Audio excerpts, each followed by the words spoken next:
Alright, y'all, they were doing Alternator and a G8 GT. They only made these for 2 years, so it's going to be the same for both. Probably the same for the Caprice PPV, except the same fucking motor. Everyone's making this out to be a pretty hard job, and it's really only a little harder than a regular Alternator in any other car. So I'm going to be showing y'all how to do it.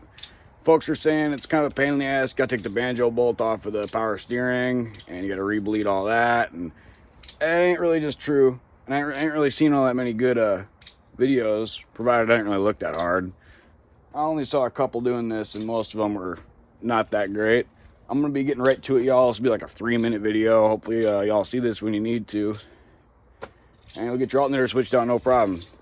I hear a lot of folks saying, too, if you don't go with a genuine AC Delco alternator, especially in the G8 here, it's going to be throwing all kinds of codes and shit.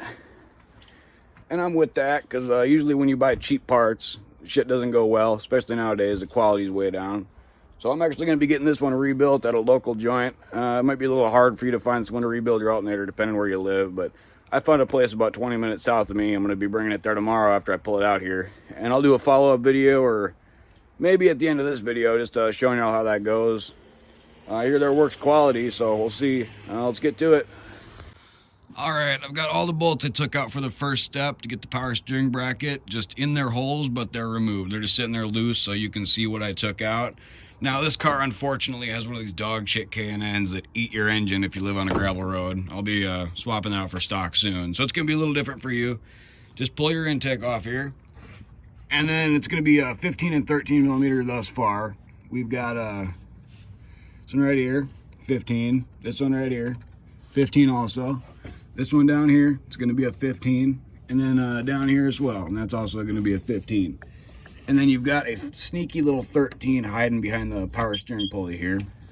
And then around the back, this is the part people have been talking about quite a bit with these G8s, is that they say you got to take the banjo bolt off for your power steering. Let me find it. Add a couple drinks. All right, right there, right?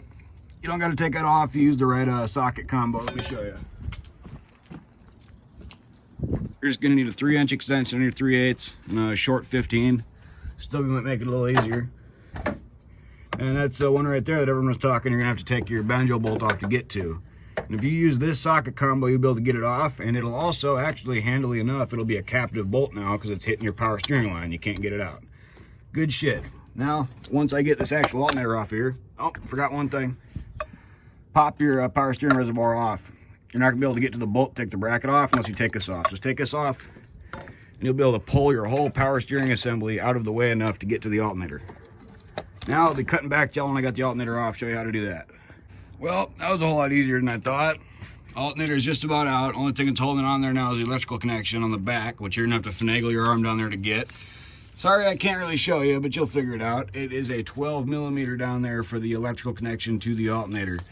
And the only bolt that I got since last time we checked in was this 15 on the back, which goes to that little support beam that goes to the block right there. Everything I showed you in that last video, all I did was take that 15 off there, and then this lower bolt right there was kind of a pain in the ass because it kept hitting the line. You know, these two go together there. It's tuck into there.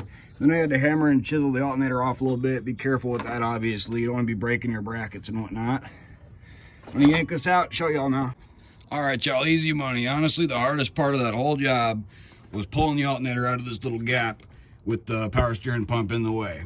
And watch out for straining your wires here. There's one that I was getting pretty tight. I forget where. I think it was this one. You could unclip this harness though, make it a little easier. I didn't bother. Just grab your power steering assembly and jam it back on that bank there and pull her out, and you're fucking golden. Just because somebody says something's hard, don't mean it is. Just use your head, and yep, this thing's definitely fucked. Forgot to add, easy way to test your alternator, any car. Make sure you got all your accessories unplugged. Unplug your subwoofers if you got them and all that. Then the G8 test, y'all know batteries in the trunk, which probably should have locked. You have to jump it to open the trunk now. Just start the engine and disconnect your negative terminal. And if it shuts off on you real quick there, your alternator's fucked. Good luck, y'all.